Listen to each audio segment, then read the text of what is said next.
বস্তুবাদী দুনিয়া, এই পৃথিবী, এই ক্যাপিটালিজম, এই কমিউনিজম, এই দুনিয়ার তন্ত্র মন্ত্র আমাদের মাথায় ঢুকে দিয়েছে যে কোনো মূল্যে আমাকে সম্পদশালী হতে হবে, যে কোনো মূল্যে আমার সন্তানের চাকরি পেতে হবে, যে কোনো মূল্যে আমার 5 বিঘা জমি 10 বিঘা বানাতে হবে, যে কোনো মূল্যে আমার দোকানটাকে বড় করতে হবে। ভাইরা, আপনার চেয়েও ভালো ব্যবসায়ী ছিল, আপনার চেয়েও অনেক বড় ব্যবসায়ী, অনেক ভালো চাকরিজীবী, অনেক বড় টাকাওয়ালা ছিল।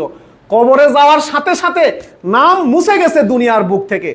কম টাকার মালিক হবেন, কম সম্পদের মালিক হবেন, কম লাক্সারিয়াস জীবনযাপন করবেন, কিন্তু এমন কিছু করবেন দুনিয়ার বুকে মানুষ অন্তত আগামী 100-200-300 বছর আপনার গ্রামের মানুষরা আপনার নামটা উচ্চারণ করবে। এমন একটা জীবন আমরা গঠন করবো তো ইনশাআল্লাহ।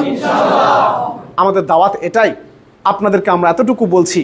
হ্যাঁ, আমরা আল্লামা দেলোয়ার হোসেন সাইদি হয়ে উঠবো না, আমরা ইব্রাহিম আলাইহিসসালাম হতে পারবো না, আমরা নূহ আলাইহিসসালাম হয়ে উঠবো না, আমরা নিউটন সক্রেটিস হয়ে উঠবো না, আমরা ইমাম আবু হানিফা হতে পারবো না, বাট আমার আদমদিঘিতে, আমার ইউনানে, আমার চাপাপুরে, আমার সান্তাহারে, আমার সাতিয়ান গ্রামে আমি এমন একটা জীবন গড়ে তুলব, এই সমাজের মানুষ মনে করবে এই তরুণটা, এই ধরনের তরুণ অনেক বেশি প্রয়োজন, এই ধরনের তারুণ্য, এই ধরনের যুব সমাজ আমাদের অনেক বেশি প্রয়োজন। এমন একটা প্রভাবক জীবন, একটা ইম্প্যাক্টফুল জীবন আমরা গড়ে তুলবো ইনশাআল্লাহ। তার জন্য কি প্রয়োজন?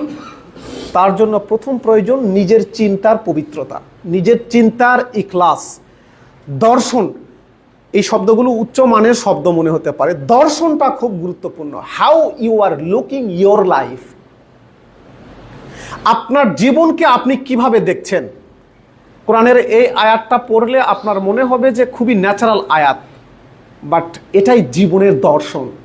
ইন্নাস সলাতি, আমার নামাজ, ওয়া নুসুকি, আমার জীবনের এভরি অ্যাকশন, কুরবানি, আমার জীবনের যা কিছু, ওয়া মামাতি, ওয়া মাহিয়া, আমার জীবন, ওয়া মামাতি, আমার মৃত্যু, লিল্লাহি রব্বিল আলামিন, ইচ অ্যান্ড এভরিথিং, আমার জীবন থেকে মৃত্যু অবধি অল অ্যাক্টিভিটিস, আমার নামাজ, আমার কুরবানি, আমার রোজা, আমার হজ, আমার জাকাত, আমার ব্যবসা, আমার স্ত্রী, আমার সন্তান, আমার প্রতাপ, আমার ক্ষমতা, আমার সকল বুদ্ধি বিবেচনা, ও মাহিয়া ও মামাতি, আমার জীবন, ও মামাতি, আমার মৃত্যু, each and everything belongs to Allah সুবহানাহু ওয়া তাআলা, লিল্লাহি রব্বিল আলামিন, সব কিছু আল্লাহর জন্য।